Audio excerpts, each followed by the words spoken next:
everyone. Welcome back to the Thrive with Cate podcast. It's me, Cate Stillman with Club Thrive, and I have the pleasure today of hosting David Crow, whose book I first read 25 years ago. It's somewhat aging myself, somewhat remarkable. And I'm really excited. When I read that book, I don't think I ever imagined that I'd have a podcast, let alone be able to talk to you about your life and your work. We're gonna dive into a few different areas today: inner and outer ecology. We're gonna go into spiritual lineage of plant medicines and cosmological spirituality, which will be really fun because I've been getting into a lot of mythology and spirituality lately. So I'm kind of excited to see where we go. For those who don't know David Crow, we're going to hear a lot about Ayurvedic medicine and Tibetan medicine and Chinese medicine and these bridges and how they weave together. So without further ado, David, I'd love to you to start a bit with your story,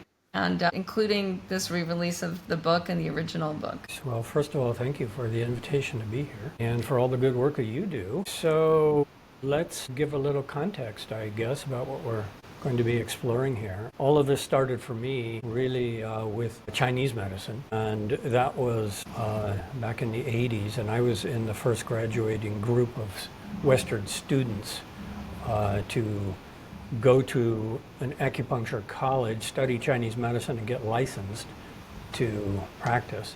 But it wasn't a very satisfying education for me because I was very interested in the roots of these medicines and especially the spiritual lineages that they came from. So I had met Kalu Rinpoche around the same time I was in acupuncture college, and he was a very renowned classical, real traditional practitioner of Tibetan Buddhist yoga specifically. He was practicing like Milarepa when he was younger, practicing out in snow caves, doing the real classical kind of Tibetan Buddhist yoga in the Himalayas. And I was very touched, affected, impressed, influenced by meeting him. And in my interactions with him, I began to come in contact with Tibetan medicine. And Tibetan medicine represented to me a much more complete but inaccessible kind of medical system, culturally and spiritually, than what had been transmitted from Chinese medicine to the West at that time. So I was very interested, and I decided that I wanted to study further. I was practicing acupuncture in the Bay Area for several years and started looking at, well, how can I go study Tibetan medicine? There was nothing available. There's no schools or anything like that. So I just decided that I would just go and meet doctors in the Himalayas. And so I closed my clinic and I moved to Kathmandu, and I guess I had some kind of destiny because within a week I had met my teacher of Tibetan medicine and the only translator who could possibly do all of this because he spoke no English and I spoke no Tibetan. And so I also found a translator who was an expert in Tibetan medicine. Wow. And so it all happened very synchronistically and magically, and I ended up studying with him for several years in several different visits and staying different lengths of time. And when I started that, I also started to meet a number of Ayurvedic doctors in the Kathmandu Valley and ended up with 10 different teachers. So I was very fortunate to actually get a classical education in Tibetan and Ayurvedic medicine in Nepal in a traditional setting of basically being an intern and helping them, harvest the herbs and cook up the herbs and work with the patients and all of these kind of things. And this was before Ayurveda was even known in the West.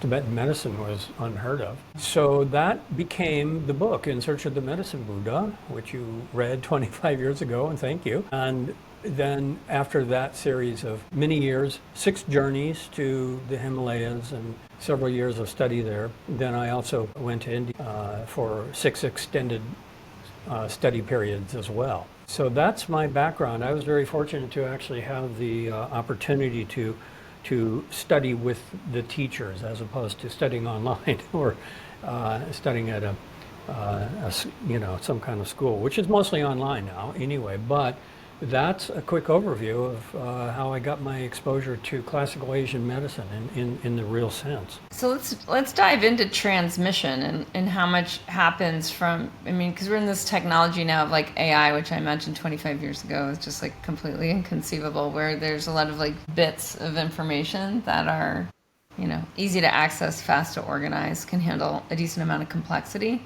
like versus transmission where it's there may be a combination of like the consciousness or that guru energy, that like dense with consciousness, that like density that comes from a higher level integration, like a lot of dikshas, a lot of initiations that happen through exploring the subtle energy body and building a potency within, and that there's this level of transmission in the tradition, this transmission of Shakti or Shaktipat that may also convey bits of information, like where there's just like an experience that is hard to have without a transmission as part of it. I'm just so curious how that happened for you and what your what your opinions are about that. Good question and good topic. The way that I could explore that a little bit is to say that there was no internet when I was doing that, and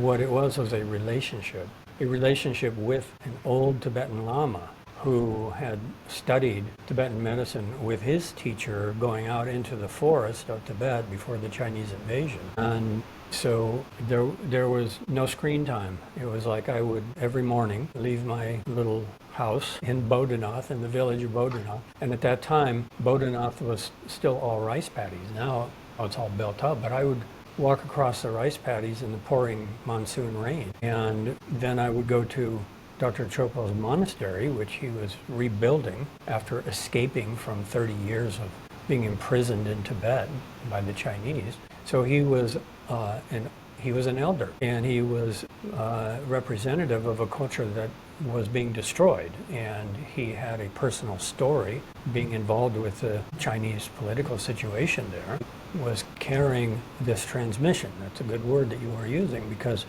when he left Tibet, he brought out some of these old scrolls, manuscripts of Tibetan medicine, and that's what he was using to teach me.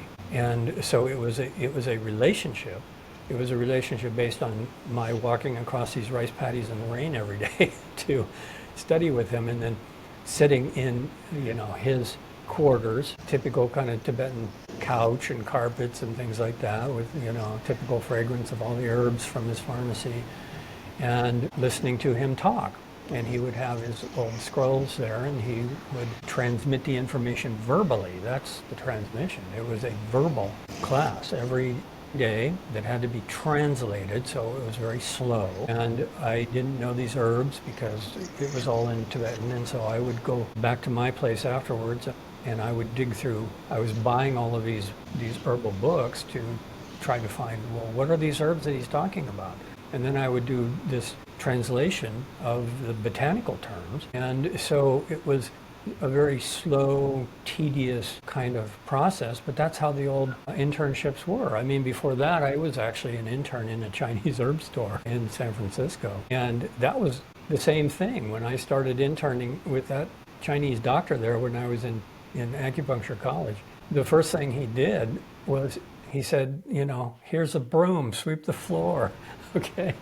And so it was a real classical kind of transmission, and because of that, it was deeply personal.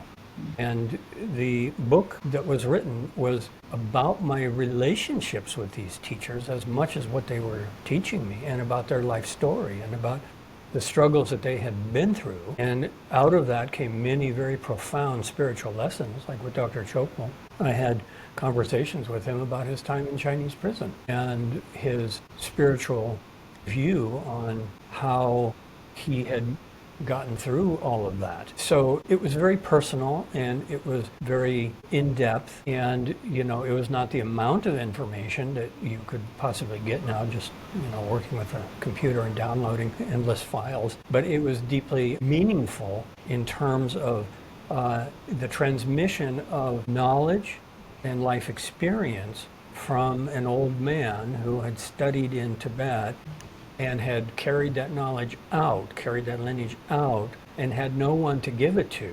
Okay, none of the younger students were really all that interested, and here was this Western guy who was really interested. So it was in that context, which is happening all over the world also, that the indigenous traditions, nobody's interested in them. And so it was special in that way and totally unique.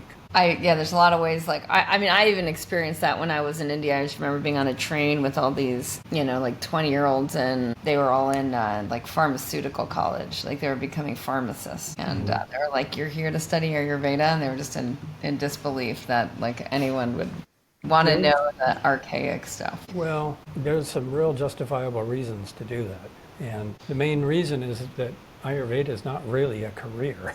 Yeah. If you look back in retrospect, I mean, you can make a living being a pharmacist. You can make a living being a medical doctor, and Absolutely. pretty difficult to make a living in Ayurveda. Yeah. Let's talk about the alchemy side, like where we have this obviously like more reductionist perspective in the West of plants, this like plug and play of like, oh, you're missing turmeric, plug in turmeric, or plug in a constituent of a plant.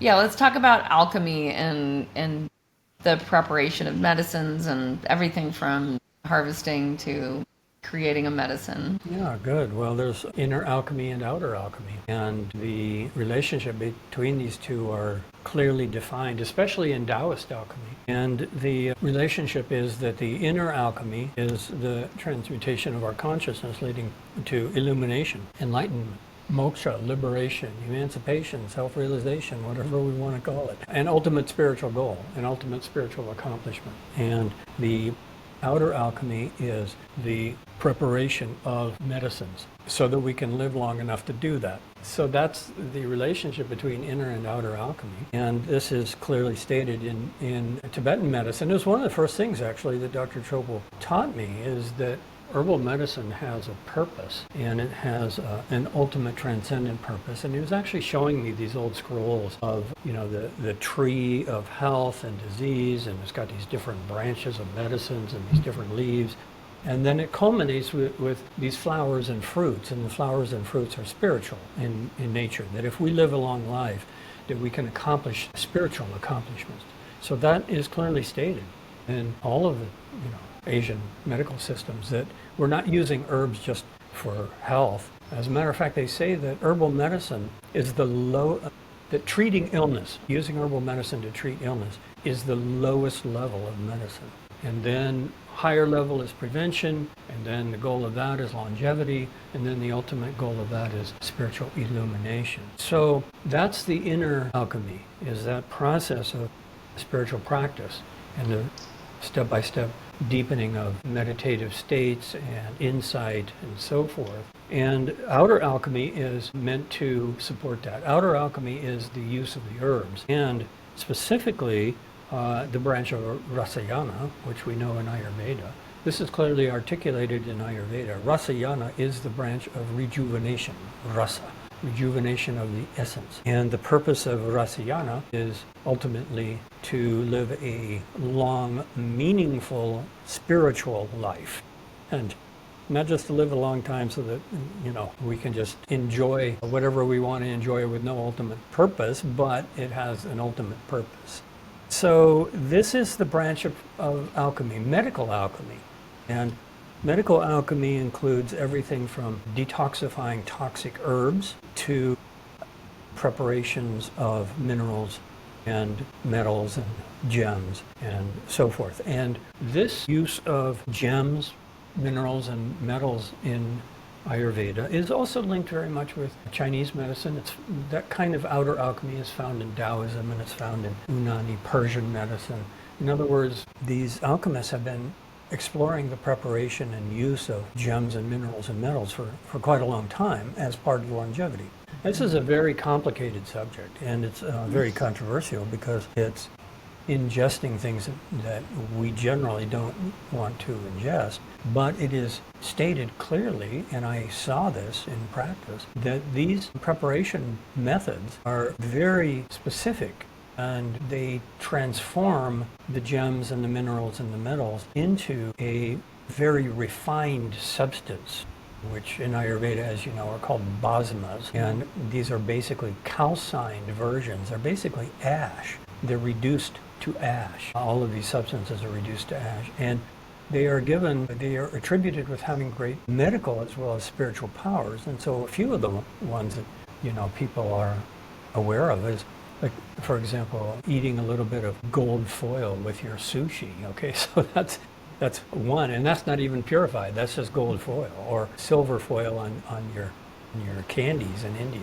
So some of these things are consumed relatively safely, and then there's all kinds of things that are actually standard parts of mineral supplements also.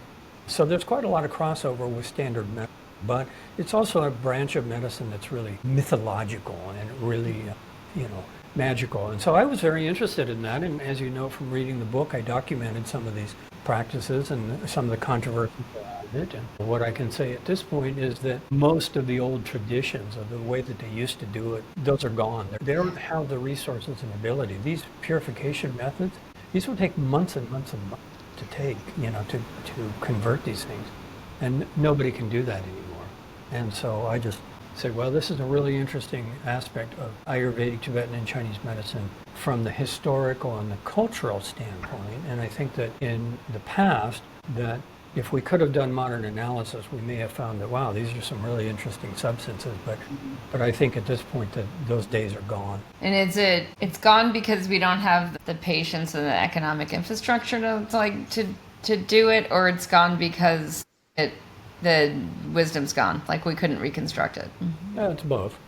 It's Okay. both. I mean, there are old manuscripts that have these classical methods in them, and I was fortunate to be able to see these, study these, and discuss these with my teachers and to observe some of the processes. But, in Tibetan medicine, for example, there is a collection of formulas. These are called precious pills, and they contain these purified minerals and gems and even metals. And there are still a few people who are doing it in the classical way, but a lot of the procedures require other herbs. The substances have to be cooked for long periods of time in decoctions of other herbs to purify them. Mm-hmm. They have to be strained and cooked and calcined, and all kinds of things have to happen. I mean, some of these procedures take a year. All right, so it's logistically impossible, and a lot of the methods are no longer available to do it. So at this point, there are some simple things that can be done. The detoxification of some of the toxic compounds in common things can be done. For example, shilajit, we have from the Himalayas. It's a kind of mineral resin that is exuded from rocks, and there's various types that come from different compounds. But that has to go through a purification process, and that's a relatively simple purification process that is done in all the traditional Ayurvedic companies. They still do that, and that's how we get that particular compound now, which is now so popular that I see Shilajit gummies like at the health food store, So at some point along the way, that has been purified in a very simple alchemical procedure. So we have those kind of things that remain with us. They're basically just preparation methods of specific herbs or compounds. It's not really complex alchemy, and it's not the interface either of the process of alchemy,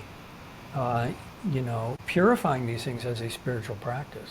That's the old alchemy, was that all of these things were all part of ritual and meditation practice, and they accompanied the practices of inner alchemy. So there's a very strong, very interesting link historically between the outer alchemy and the inner alchemy, and they were using a lot of these formulas actually to support their meditation practice and to go more deeply into strengthening the nervous system and entering samadhi, all of these kind of things. And that is still accessible to us. As a matter of fact, I am a very big advocate, and I talk a lot about using herbs to support our meditation practice and potentizing the herbs with our meditation practice also, because paying attention to the herbs that we are consuming actually changes our physiology in such a way that the herbs become more powerful if we are using them with concentration and mindfulness. I'd love to kind of dive into that, especially with like the placebo effect, like where that fits in with consciousness. So even if we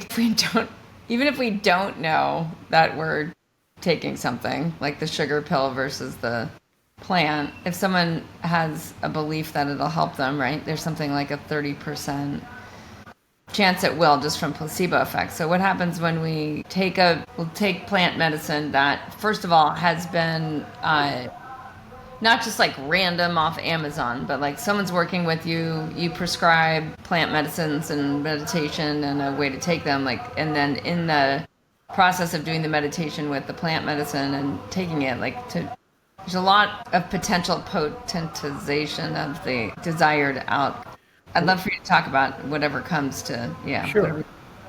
Okay, well, that's the placebo effect. And the placebo effect is different than using our mind to potentize something. Right, exactly. It's like the opposite.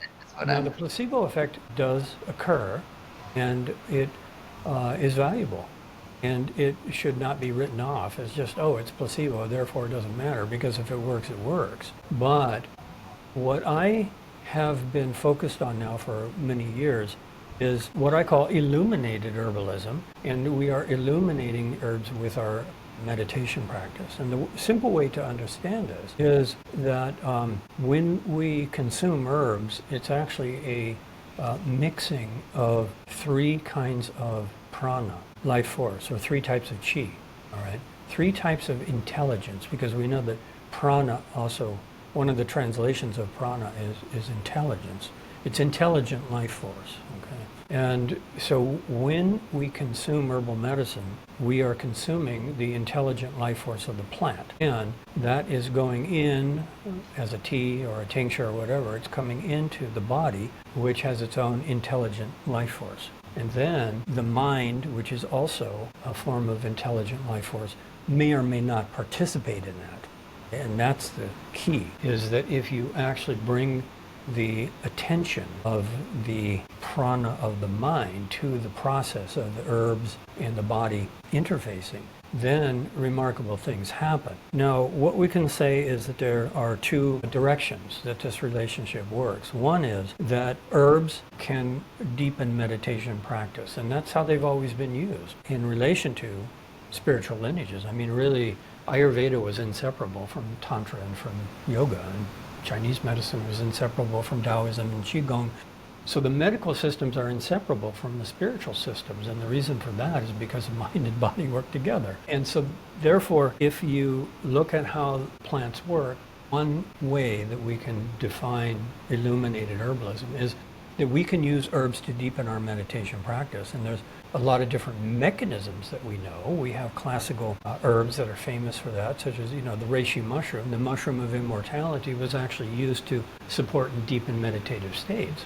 Okay, or we have some of the brain tonics and adaptogens and things like Brahmi and Gotukola and things like that in Ayurveda, which have always been used to support meditation practice. So some of them are just brain tonics, okay, and some of them are very good for supporting cognitive function into old age so that we can meditate and concentrate. And some of them also are nervine relaxants so that we can just drink a cup of relaxing tea and then settle into meditation more powerfully. And some are actual sacraments, like ganja used by the sadhus. It was consumed as a sacrament that induced a meditative state when used correctly. And so there's all kinds of plants that can be used to support our meditation practice. Mm-hmm. And that's pretty well known and established, and a long, long lineage of that takes us into the whole topic of, how plants influence our consciousness. And in classical Asian lineages, plants have been used to support meditation. Now, that's 50% of the equation, the relationship between these different forms of intelligent life force. The other relationship is that meditation potentizes the effects of the herbs. And this is even more profound in a certain way, because it's one thing to drink the herbs to help us relax, but it's another thing to actually understand that our mind plays a big role in our physiological responses. This is partly placebo, which is based on belief. But what I'm talking about is the actual process of immediate control of our physiological processes. This is something that we can learn how to do, and it's quite simple. It's basically just biofeedback. So anybody who has gone through biofeedback to learn how to control migraine headaches know that they can control their physiological responses. They can turn off stress. Anybody who has gone through intensive training in yoga nidra knows that you can turn your stress response off. So it's the same mechanism. It's very simple. If you just hold your hand up and look at it, within about 15 seconds, you're going to start to get alterations in the sensations of your hand. And nothing is happening except that you're paying attention to your hand, okay? So the principle that is underlying all of this is defined clearly in Qigong, in Taoist medicine. There's a beautiful term, Yi Dao, Qi Dao. And that means Yi, which is the attention, where the attention flows, Yi Dao, Qi Dao, Qi flows. So in other words, Qigong is learning how to deliberately circulate Qi by deliberately circulating the attention. That's the microcosmic orbit. Up and down and up and down and around through the internal channels. It's the same thing with Kundalini Yoga and working with the chakras. We're using the attention inside the body. We're moving the attention, and the attention moves the prana. And then the prana changes the... So what we're doing then, when it comes to working with herbs, is that we pay attention. And paying attention does a remarkable thing. So let's imagine that you using herbs in kind of a contemporary Western way, and you're running out the door, and you've got your cup of coffee, and you've got your handful of supplements, and you jump in your car and race off to work, and you swallow your supplements. How much attention are you giving to the body sensations that they're creating? None. Okay, and the key is body sensations. All right, now let's imagine that instead of doing that, that you have a cup of a nice relaxing herbal tea, like a combination of chamomile and lemon balm, and then you sit down and you hold it and you focus on it and you smell it and you pay attention to your body sensations, and then you sip it and you pay very close attention to the taste as it arises in the mouth and the sensations that start to circulate through the sinuses, and then the sensations of the tea going down the esophagus into the stomach, and then you start to notice this whole range of body sensations. Now, what is actually happening? What is the mechanism? Attention is increasing a receptivity to the prana and the chi of the plant. And attention is actually creating a two-way channel where we are noticing more what the plant is doing, but in that process we're opening a channel where the plant can do more with us and for us, because the physiological effects of plants are based on body sensations. And so let's say you take a handful of supplements and you don't pay any attention and you don't feel anything. How much is that going to do? But on the other hand, let's say you take a really simple tea, you sip it slowly, and you feel this massive, deep relaxation process coming from just a few sips of the tea. Which has more power? Well, obviously, what has more power is the stronger physiological reactions. Now, this is an amazing thing. It's totally simple to duplicate. I've done this with thousands of people over and over and over again, and everybody reports the same thing. Wow, I only need a microdose. I only need a very small amount if I really pay attention. So what we're doing then is we are learning how to make the effects of the herbs more powerful by paying attention to their effects. And the end result is physiological responses that are stronger. Okay, so that is the other half of the equation. First part is we use the herbs to deepen our meditation. Second part is we use our meditation to potentize the herbs. Now that's nothing new. It's not rocket science either. It's basic biofeedback, but it's something that every culture has done everywhere in the world, because plant medicine has never just been, mindlessly, randomly consumed. It's been harvested with prayer and with ritual. It's been prepared with mantra. It's been given in ceremony and ritual. It's been accompanied by song, all of these things. And so the human mind potentizes medicinal plants. That's the simple answer. Yeah. How far we've come, how far we've strayed.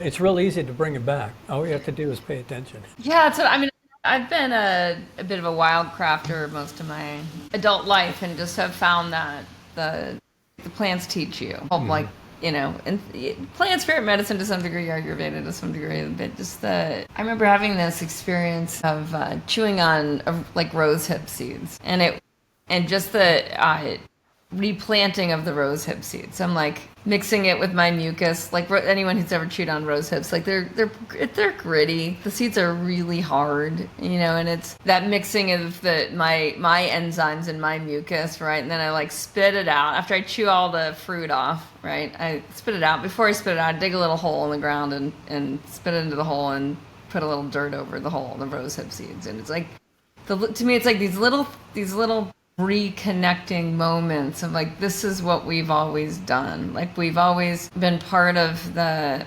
ecosystem, where it's like we're part of the replanting. Like we're part of not just the harvest, but the full cycle of the spreading of the things that are working for us. And what I noticed in wildcrafting over the last few decades, and I'm a mountain biker, so I just like being in the woods, and I like to harvest a lot of invasive weeds. Like I'm try to protect native plants, and just kind of doing some weeding along the way and some harvesting along the way, and some of the native, some of the invasive.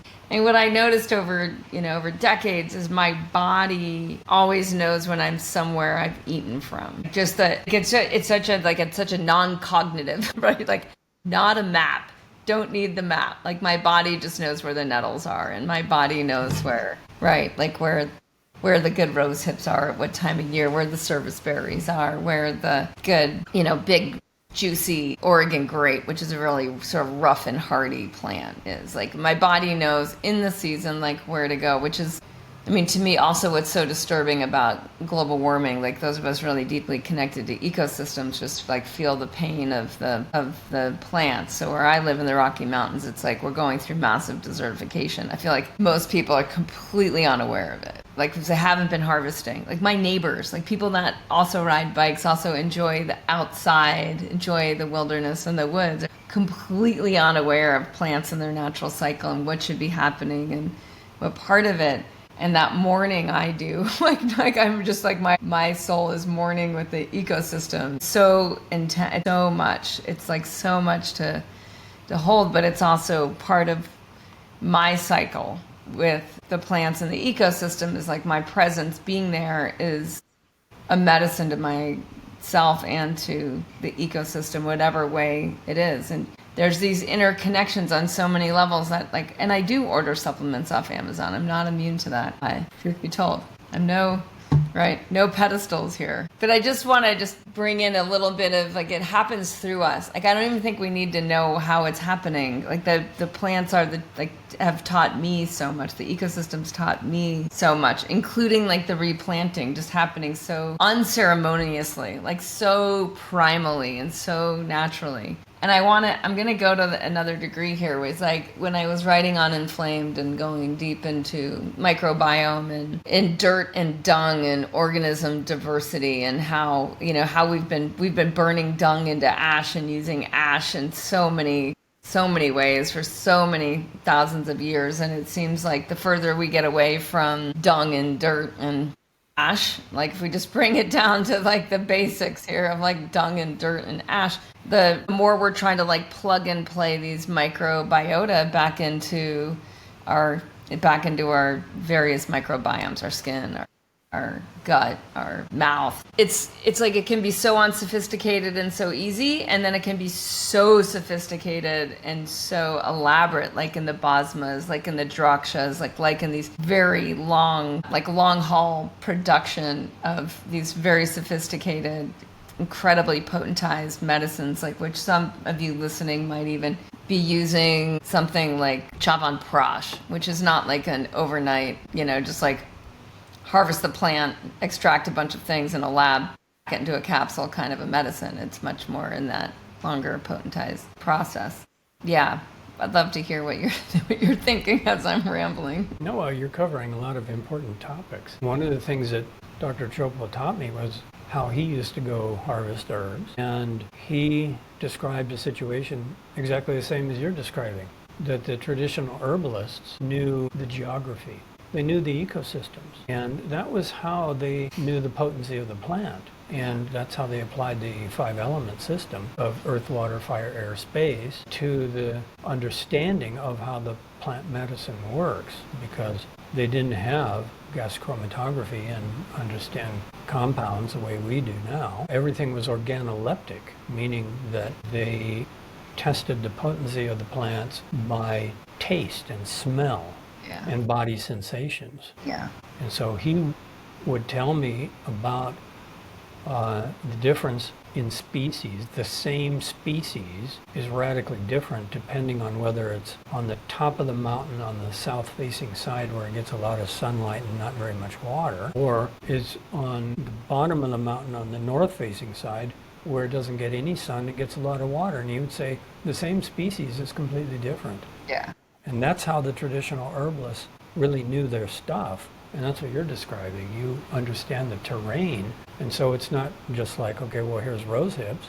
It's like, well, where are the rose hips? And what are the ecological factors, the ecophysiology of the plant? And this is how traditional herbalism was always done, because the wild harvesters, the wild crafters, knew where the most powerful medicines were. And in all of these Asian medical systems, over time, there developed also reputations of different regions providing the best quality medicine. Like there's a mountain range in China now that is famous for the best, most succulent goji berries, and there are specific regions where, the most powerful ginseng grows. And of course, the Horn of Africa region was always famous for frankincense. And so all of these geographical regions influence the potency of the herbs. And this is a fascinating subject because a lot of the herbs are being brought here now. Astragalus is being grown in the United States. A lot of the classical Ayurvedic and Chinese herbs are now being grown here in the United States. And they're different. And they're different because the soil is different and the climate is different. So yeah, that's a very important topic that you raised. I feel like we should do this like 6 more times in 2026 because We can do that. so much to talk about. We can do that. I want to know, my community. So one of the things that I love ancient wisdom, and then I like citizen data of what have people been doing over time and from different cultures. And so I'm curious what happened I was just leading a community in circadian rhythm habits, like straight up dinacharya, like that part of Ayurveda. And that's all we focused on for like a decade, right? It's just the counterculture of earlier, later dinner, go to bed early, like wake up and greet the darkness before the dawn and hydrate and eliminate and do breath body practices and, have a relationship with plant-based diet, plant medicine. It doesn't have to be exclusively vegan or vegetarian, but just like reconnect with the phytochemical diversity in plants and sit in silence and sense organ self-care, meditation. That's all we did, like for a decade. And what happened was that a few things arose out of that community or that experience. And one of them was the primal habit of Shivambu, which surprised me. I wasn't like planning any of this.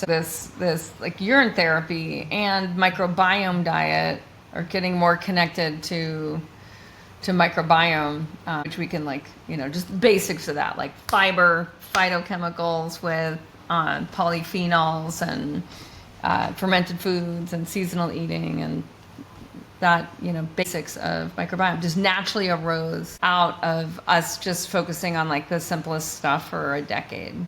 So I'm curious, when I then looked into like Chinese medicine and urine therapy and ran into like basically a bit of like hormone replacement therapy type of experimentation with older men using younger boys' urine somewhere. I can't remember what the documentation is. That something in like the polycanon around evolved urine or when urine's aged. Like, I'm just curious what you ran into. Well, there's lots of examples of this type of medicine.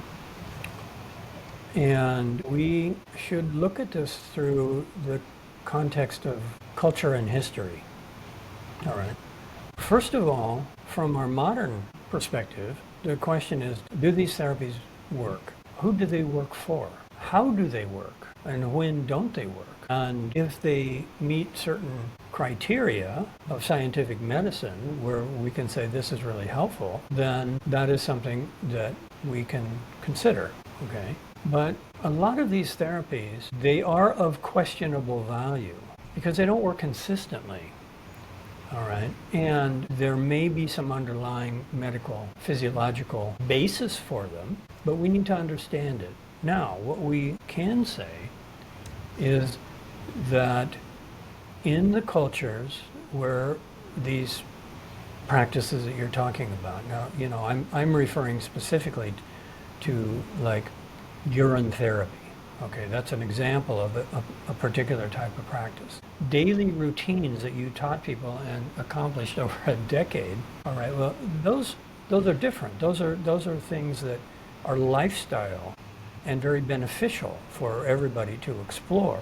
Okay, but you mentioned urine therapy as an example of some particular type of modality, and so I would say, all right, we have a number of these types of treatments, and they are there historically, but do they have any relevance for us now? Is there any real benefit in urine therapy? That's the main question. Does it work consistently? Are there any dangers? And why is it something that we should consider? Okay, now, the historical context is that 500 years ago there was no medicine, pharmaceuticals. There was no modern imaging techniques. There was no diagnosis. And so a lot of Ayurveda, a lot of Chinese medicine is no longer relevant because it was part of folk medicine that had questionable value because there was nothing else. Right now, what we are doing now in this modern translation, receiving these lineages, is we are sorting out what really works and what is part of culture and history and mythology and superstition, okay? Because classical medical systems were inseparable from the spiritual practices, and they were inseparable from the cultures, and they frequently worked best in those cultures, but no longer have a whole lot of relevance to us. And so, in other words, we could say a specific thing like you mentioned. How relevant is urine therapy to modern Americans? I would say it's not very relevant. Okay, it might be something that some specific individuals would like to explore and learn about and find out about, but I would say that there's probably a whole lot of other things that I would suggest first, okay? So therefore, we can find a vast range of practices in Ayurvedic and Chinese medicine that are very relevant and very important for modern times. And we can find a lot of things that are no longer relevant either. Medicine is always changing, you see. And the needs of the population is always changing as well. And so I would say that at some point in history, in some places, many of these therapies were very important and they were used. They're not necessarily so relevant anymore, that's all. I think they are, though. I mean, I think with this in particular, I think the nitrogen and the microbiome relationship needs more exploration, and the production of nitric oxide. I think it's really not well understood by modern biochemistry. I don't think there are any studies on evolved urine like are in the polycanon. So while I agree it's not for the mainstream, I think we can both clearly state that, like, well, we're in the realm that's the main point that I'm making. I wouldn't argue for or against. What I would point out is that you mentioned that there's not enough information yet. Yeah. And so what I would do is I would say, all right, this needs further research. Yeah.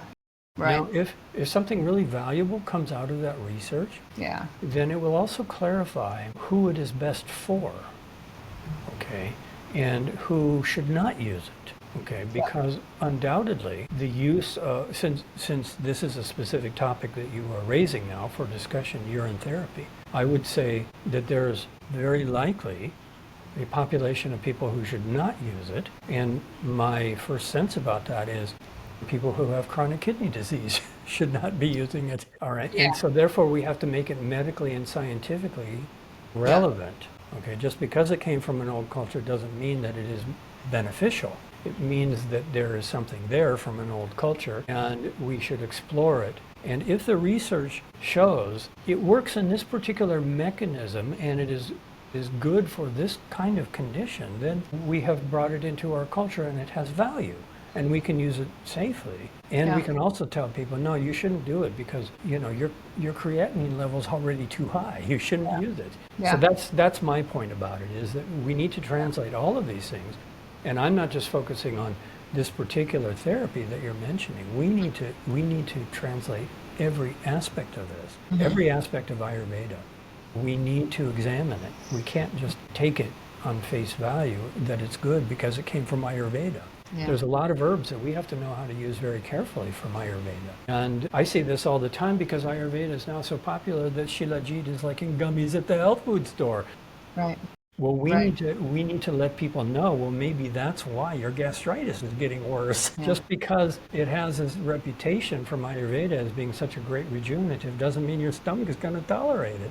Yeah. That's my role in my clinical practice, because so many people are consuming so many things from supplements and nutraceuticals, and they hear this and it's supposed to be great for you, and Chinese herbs and Ayurvedic herbs and all these things, and they don't understand why they're feeling worse and worse and worse. So what's missing then is the context, and Ayurveda gives us the context. So with your research project, what I would do is I would just go back to the basics and I would say, all right, what is the Rasavirya, Vipak, and Prabhav of drinking urine? Okay, and right away there's a big problem, and that is that there's nothing consistent because it's always different, right? But that's a huge topic. That is something that could potentially have great benefits for some people, just like every Ayurvedic herb or treatment has some potential benefits for some people. Good topic, thank you. Yeah.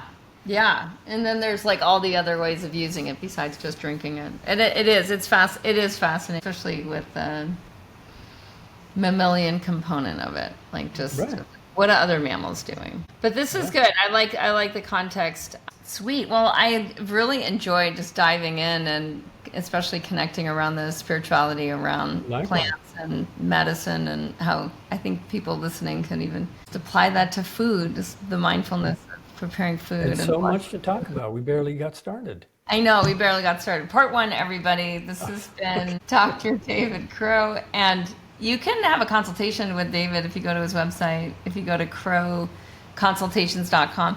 There's also a lot of courses on herbalism practices, on protecting yourself from microplastics, on essential oils. I want to get into all of the essential oil work that I know you've done so much with the Florocopia and essential oils. So we'll be back with more. Any closing thoughts, David? While I've got you. Just thank you so much, and I'll just mention again. The way to contact me is over at my website, and again, that is Crow Consultations, C-R-O-W, Crow Consultations, plural.com, and you'll see a whole page. If you go to the consultation site, you'll see a whole page about how I am doing telemedicine consultations, which is really clinical level self-care. Virtually everybody that I am working with now, they are interfacing with allopathic medicine in some ways. Mm-hmm. All right. Even younger people, the doctors are putting them on steroids for their asthma, okay? And it's not just the elderly who are on multiple medications. So this is something that has evolved into kind of my subspecialty. There's, Ayurvedic medicine and Chinese and Tibetan medicine, but now it's really in the context of the Western modern allopathic medicine, because it's inescapable, and the things that are happening are almost always involved with prescription drugs, so that's why I say clinical level. And I would also say that a very big part of my practice has evolved into helping people recover from excessive detox. And that's something that Ayurveda understands really well. Panchakarma is a really sophisticated, holistic kind of detoxification program. But, there are many, many people who have hurt their gallbladders, even lost their gallbladders, because of the so-called gallbladder flush. And people weaken themselves over time, as you know. Ayurveda has a much more holistic and balanced view of how to effectively do detoxification and rejuvenation. It's not just all about detox. So those are a couple of my specialties, and I'm available. So maybe I will see some of you. And Cate, thank you very much for the opportunity. Yeah, I look forward to rereading In Search of the Medicine Buddha when it's re-released. It's coming out soon, 25th anniversary coming out soon.